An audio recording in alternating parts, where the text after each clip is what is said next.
You want to talk about the guys you signed? Yeah, real excited about them. Obviously, two guys from here in LA, and Jake and Jaime, who we've been following a long time, that I think really complement each other in the backcourt. From how Jake can really shoot the basketball and moves extremely well on the perimeter and understands reading screens already. And Jaime, just his development of just being, he's got a chance to be an alpha dog, the way he attacks the basket, the way he can score inside and out. He's got good size and athleticism. And then Grant, somebody we've recruited for a long time, Dallas, now Wichita, or Fort Worth rather, Dallas-Fort Worth, and now Wichita, and a point guard that can really do a lot of things. Kind of got good scoring mindset, can score off the bounce, can shoot it, and can facilitate really well as well. So it's a good start to the class. How do you go about assessing your needs when technically you don't have anybody leaving? Well, technically, that you know of. Yeah, technically, but that's going to happen. Right. So we'll figure that out when it happens. Do you have any other players going to sign later? I don't think it'll happen here in the early signing. I think it's probably the three we're going to sign here early, but obviously a lot of active recruiting during the winter.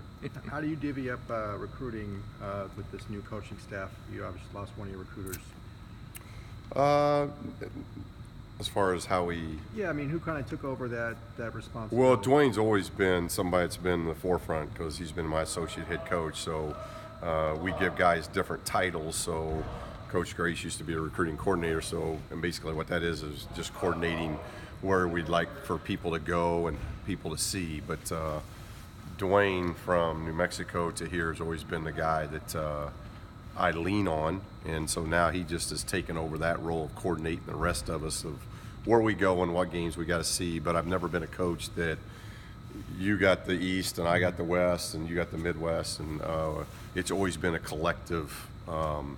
Because when we have recruits and we do our recruiting, I want them to see our entire staff and get to meet them and build relationships with all the staff members, not just one particular guy. After the Long Beach State game, you said with regards to the full court press, it was hard to simulate it in practice because you were battling injury. When do you think you'll get to that point where you're fully ready to go? Is it when Cody Riley comes back? Well, it's hard. We're waiting on, obviously that helps, and Alex is progressing, but we know Alex is going to be a while, and hopefully in the next couple of weeks we get Cody back to where that helps, but you just never know day to day, of what happens. But we've really gone into a 2-week mode of just a lot of skill work and a lot of breakdown stuff to where it's not body-on-body contact as much. And I think one of the places that might have hampered us is in the press because we haven't got a lot, and we'll do that in the next couple days. We haven't got a lot of work against pressure, full court. And so that's probably on us as coaches and a decision we had to make as far as what we get to, what we don't get to early in the season. But here in the next couple days, of those practices, we'll work extensively against teams that want to kind of pick us up full court because we know that's going to come, and we want to be able to attack that like we do anything else on the offensive end. If you press us, we want to attack you. If you man us, zone us, whatever, we want to be in attack mode, and that's what we've seen through two games already. We've been in the 80s, which it's a lot of possessions in college basketball, so we've had 2 games in a row where we've had a lot of possessions.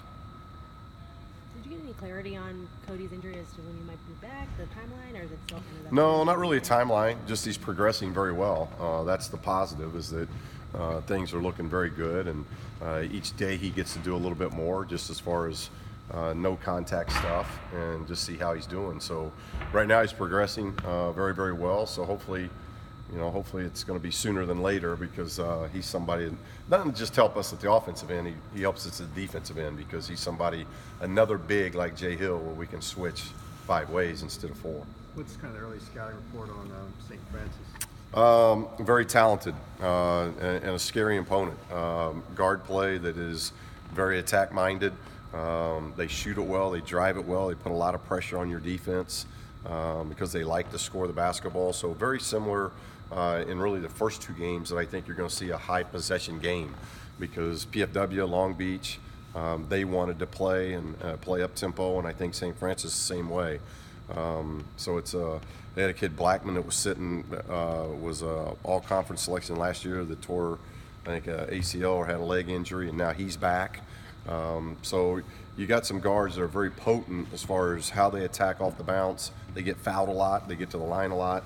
And so they're going to put a lot of pressure on our defense. So we've got to do a good job of keeping the ball in front of us. That's going to be a huge key in this game because we're the bigger, taller, more athletic team. And to be able to use that, we got to be able to keep people in front of us. What have you seen from Moses versus what you thought you were going to get with him? Well, he's double guy, and he's blocking shots, and he's missed 2 shots on the year, so he's getting to the free throw line, which we thought would happen. His free throw shooting's getting better. I love his motor. They're not a lot of centers, and I don't want to get in the habit of playing him 36 minutes, especially here early in the season. And I think as Cody would get back in the mix, I think I'll be able to manage his minutes even better. But I got to manage his minutes here in November because there are not a lot of centers playing 36 minutes, and yet in 36 minutes you kind of see what he does. He's just very active, and I think what I've liked in Mo is what we've seen from middle of June when he got here to where he is here middle of November. He's just improved in all areas. His defensive mindset, staying out of foul trouble, knowing running the floor, how important that is to him both offensively and defensively, tries to dunk everything, and we're seeing his post moves, we're seeing his skill development get better. So I just like the whole package, but we kind of saw that back in June, the type of person he was and the sponge that he was. If he just works, he wants to get better, and when you have somebody that wants to work and wants to get better, that happens when you're 7'2". It can happen where people really notice because you can't teach 7'2".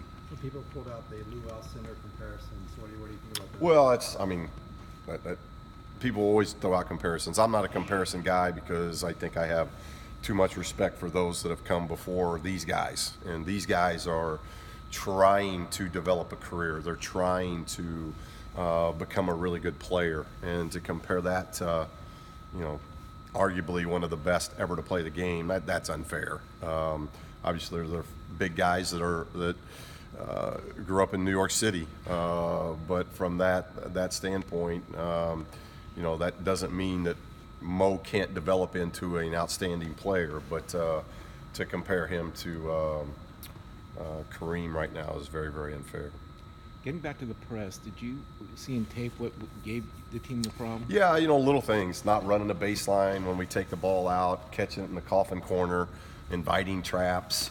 It was just something that we hadn't seen yet. So, and that's what happens. We told the guys in film that happens in November. You're going to see some things that we haven't seen in practice because you're going to play against different systems, different styles, different offensive things that teams throw at you, different sets and actions. Maybe we haven't defended in practice, and that's what November is all about. So that as you grow and mature, you've seen everything.